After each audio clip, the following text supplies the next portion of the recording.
kanatti aansuudhaan seenaan gabaabduun jireenyaa fi barnoota Dr. Magarsaa barsiisaa Haramaayaa Yuunivarsiitii kan ta'e barsiisaa Abdusalaamiin ni dhiyaata.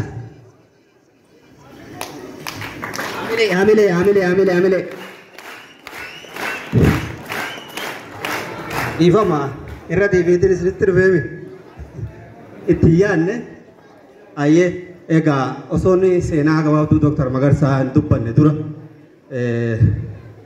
hirmaattonni sagantaa tanaa hundi keessanuu fagoorraayis warra dhuftan laffaatanii warra asitti argaman hundi guddaa galatoomaa kabaja isin qabna guddaa isin jaalannaa baay'ee isin kabajna jechuun barbaada. Kanatti aansee immoo seenaa gabaabduu Dr. Magarsaatti dabra. Guyyaan kun guyyaa Dr. Magarsaa Adam waan ta'eef Magarsaan Adam maal fakkaata eenyu nama akkami waan jiru bal'inaan laallaa waa hedduurraa barattanii kanaafuu qaamaa qalbiin na dhaggeeffadhaan isiniin ja'a jechuudha.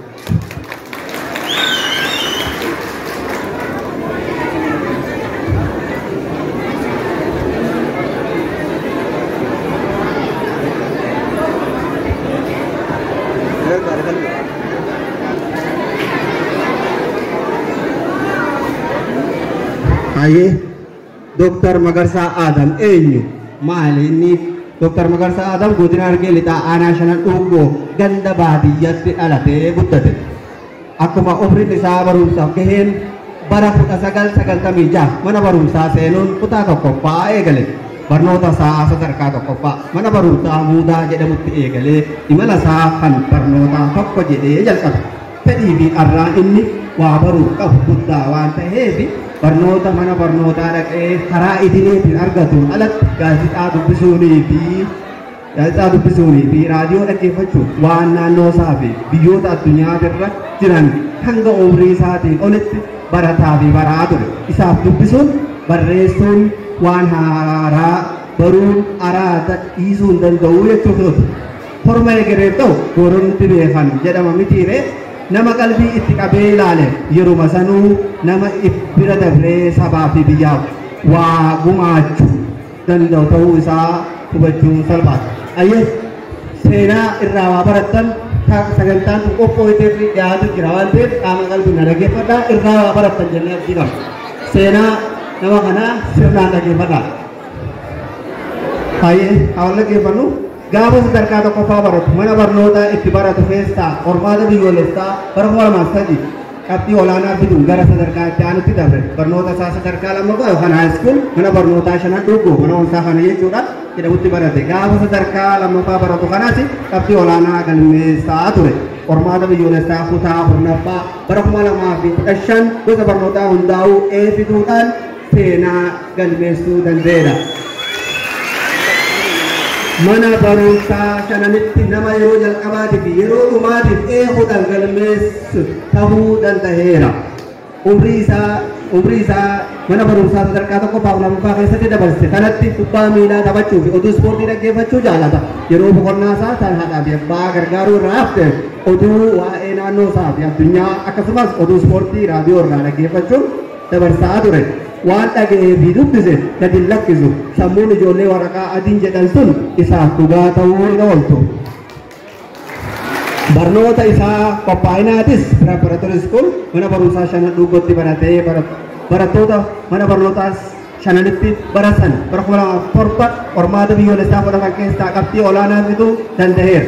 Sanbooda Carraa Ramaddii Yuunivarsiitii Haramaayaa isa gahee bara 2008 muummee barnoota meedisinii seene. Barnoota meedisinii baay'ee bal'aa fi walxaxaa ta'e haala gaariin hordofee qabxii bareedaa galmeessuu itti fufe. Yoom kana qofa Dr. Magarsaan yoom kana qofa.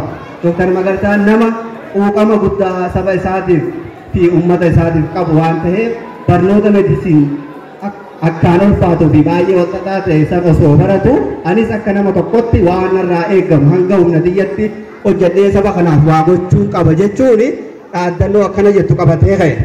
Yoo gurmoon beekumsa yeroo fi beekumsa qabnu qabeenya keenya sirnaa yoo itti fayyadamne uummata keessaa baane kan sadarkaa har'a irra jiran irraa jijjiiruu ni dandeenya jechuun kutatee hojiitti seene.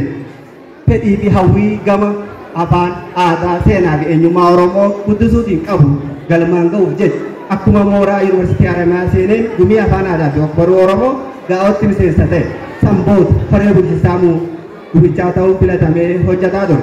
Kanaanis waa'ee seenaa aadaa fi eenyummaa Oromoo calaqqisuuf guddisuu danda'a yaada haaraa fiduun hojii boonsaa hojjechaa ture. Gumii gaa'oo keessatti barreessaa gumichaa ta'ee tajaajilaa ture. Gaafa gumicha keessa ture hojii seenaa yaadatu hedduu miseensota gaa'ottii fi barattoota mooraa waliin ta'uun hojjechaa ture. Akka fakkeenyaatti qophii kabaja yaadannoo wareegamtoota Calii Calanqoo akka eegalamu nama yaada dhiyeessuu irraa kaasee hanga dhuma sagantichaa qindeessaa fi hoogganaa ture. Dr. Magarsaan nama yeroo jalqabaatiif guyyaa yaadannoo wareegamtoota Calii Calanqoo wareegamtoota Calii Calanqoo akka kabajamu yaada dhiyeessedha. Seenaa guyyaa yaadannoo wareegamtoota Calii Calanqoo kabajuuf yaadrimee dhiyeessuun saganticha kabajuuf haalduree barbaachisu hunda akka raawwatamu taasise marii paanaalii qaama mootummaa hayyoota Oromoo barattoota fi barsiisota yuunivarsiitii akkasumas qaama dhimmi ilaallatu akka hirmaatan gochuuf guyyaan wareegamtoota Calii Calanqoo sadarkaa biyyaa fi idil addunyaatti akka kabajamtu nama taasisedha. Guyyaa yaadannoo wareegamtoota Calii Calanqoo kan waggaa 139ffaa namoonni 30,000 ol qaaman argamanii akka hirmaatan gochuun danda'ameera. Guyyaa seena qabeessi kun har'a kunoo sadarkaa biyyaa fi idil addunyaatti ilmaan Oromootiin miidiyaa illee taatu kabajamaa jira. Haa galatoomuu jennaan. Hayyee xumuruu ga'ee osaan dhaggeeffadhaa. Gama barnootaatiin rakkoo uummata keenya harkaa qabdu furuuf bara 1917 gaa'oo Oromoo Enlightenment Group hiriyoota fi waa'illan isaa wajjin hundeessuun sochii cimaa taasisaa ture. Humna namaa beekumsa fi yeroo qabnu sirnaan yoo fayyadamne sadarkaa hawaasni keenya gama barnoota ta'e irra jiru ni jijjiira. Dhaaddannoo jettu qabatee hojjechaa tureera. Sosochii kanaanis qaama mootummaa dhaabbilee miti mootummaa fi miti mootummaa hirmaachisuun jijjiirama lafarraa mul'atu fiduun danda'ameera. Seeraa fi dambii ittiin bulmaata garee OIG baasuun bifa itti tolchee lubbuu itti horee afaan faranjiitii fi afaan oromootiin dokumentii guddaa barreessee xumuruun yuunivarsiitii Haramaa biiroo pirezidaantii galcheera. Kanaanis gareen kun bulchiinsa moorichaatiin seera qabeessummaa fi fudhatama argateera. OIG'n godinoota Harargee lameen keessatti sosochii gaggeessaa tureen duula hubannoo uumuu waggaa guutuu gaggeessuriiti. Hawaasni ilaalcha barnootaaf qaban akka jijjiiramu taasifamaa ture. Warra mana barnootaa keessa jiran barnoota qulqullina qabu akka argataniif hojiileen jajjaboon hojjetamaniiru. Pirojektii guddaan hojjetamuun daa'imman sababa hiyyummaaf barnoota qaban hedduu gargaaruun danda'ameera. Akka fakkeenyaatti Seeptembarii bara 2019 The Best of All Gift kennaa caaltu pirojektii jedhu kan ji'a tokkoof turtuun dabtaraa fi qalama gara qarshii 100,000 oliitiin bituun barattoota harka qalleeyyiif raabsuun danda'ameera. Dr. Magarsaatu qindeessee hooggane. Gama fayyaatiin Dr. Magarsaan gama fayyaatiin maal hojjete? Gama fayyaatiin Dr. Magarsaan Ethiopian Medical Student Association itti pirezidaantii ta'uun hojjechaa ture.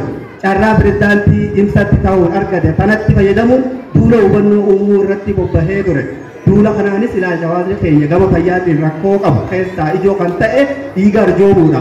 Dhiiga arjoomuun rakkina akka hin qabne ibsaa bakka bu'uun hubachiisaa tureera. Kanaanis dhiiga yuunitii baay'ee walitti qabuun lubbuu haadholii fi namoota baay'ee dhiiga dhabanii lubbuun isaanii hospitaala keessatti dabartu oolchuun danda'ameera. Sababuma kanaan hiriyoonni isaa yeroo itti qoosan ilbiisa dhiiga namaa xuuxu gundee hoggaa argan Magarsaatu nutti ergee jaaniin.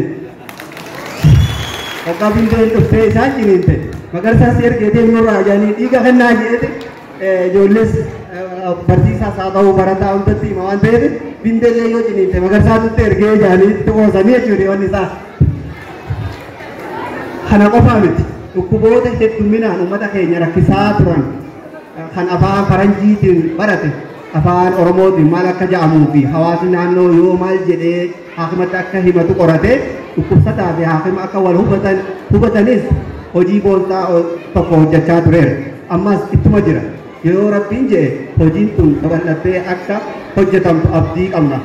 Asirratti ifa akka isinii ta'u waan afaan faranjiitiin baratame tana hawaasni gaafa mana haakimaa dhaqee dubbatu akka inni itti himatu wal qaba haakimni dhukkubsataa sana hubachuu hin danda'u. Wanni afaan faranjiitiin baratan kun dhukkubsataan yookaan hawaasni keenya akkam jedhee himataa jedhee interpreet godhee ifatti kennee hubachiisu hakimaa fi dhukkubsataa akka walii galu godhuuf afaan oromootti waan jijjiiraa turee jira jechuudha. Hojiin sun yoo rabbi jedhee babal'attee guddatti jennee abdii qabna. Tumsa namoota kanaa yoo qabaatte fuula dura yoo rabbi jedhee guddatti jennee abdii qabna. Waan sanii jechuun fedheen gama namummaatiin Dooktar Magarsaa maal fakkaata? Nama akka namatti Dooktar Magarsaa maal fakkaatame? Dooktar Magarsaa Adam nama barii nama jenna nama namummaa qabu. Abaluu nama barjaama. Nama namummaa guutuu qabu arjaa. Yoo arjummaatti kan qabu miti kan hin qabne illee siif kenna. Kabajaa fi jaalala namaaf qabu. Nama waan namni ta'e beeku. Nama galataati. Gurbaan namaaf adooti. Rakkina keef rakkata. Hanga furmaata itti argutti hirriiba boqonnaa dhaba. Rakkina namaa furuu malee numan dhiifne. Yoo dubbate dubbii beeku. Waan dubbatu beeku. Akka itti dubbatu. Bakka itti dubbatu beeku. Nama cimaadha. Kan ciminaa kana rabbumaatu addatti kenneef. Inninis dandeettii rabbii kenneef kan sirnaan itti fayyadamee sirnaan itti fayyadame. Namni cimaan hedduu jira. Cimina isaa yoo itti fayyadamuu baatte bu'aan qabu jechuudha. Nama cimina qabu haa cimina itti fayyadame raayii jechuu kooti.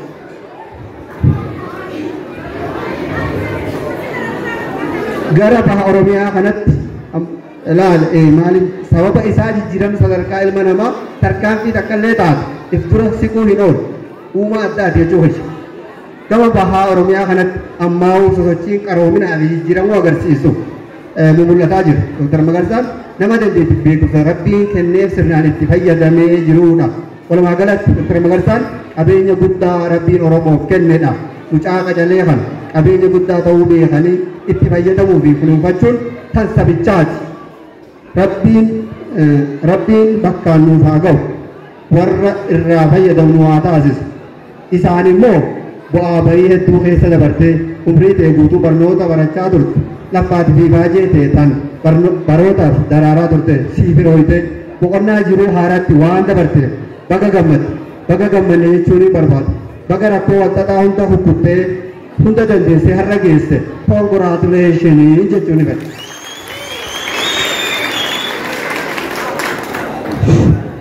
Goonni gootonni faarsaa arrumaan arge. Angoota goota faarsu ni una garre kana dura. Ibiifu goota maal faarsaa miti isaaf hamilee biraa naatti dabalaan itti dhugaa. Ejjan namni yoonii fi waa hojjete faarfamuun isaaf hin qabu nama sabaaf bakka guddaa qabu Dooktar Magarsaan kanaaf faarfamee ittiin xiqqaatu wanti kun ittiin guddatu jechuukooti hamilee kennaaf hime. Sirriitti hamilee kennaaf akkasumas barsiisaa Haramaa Yuunivarsiitii Abdusalaamiif illee hamilee nu kennaaf sagantaan keenya hin tuqamne sagantaa barsiisoo fi bashannansiisoo baay'ee qabna. Kanatti aansuun immoo gareen shanan shoo diraamaa qabattee isinii dhufaa jirti. Diraamaa isaaniitii wajjin turtii gaarii isiniin jenna. Shanan shoo madda beekumsaatii iddoo qaroominaa fi aartii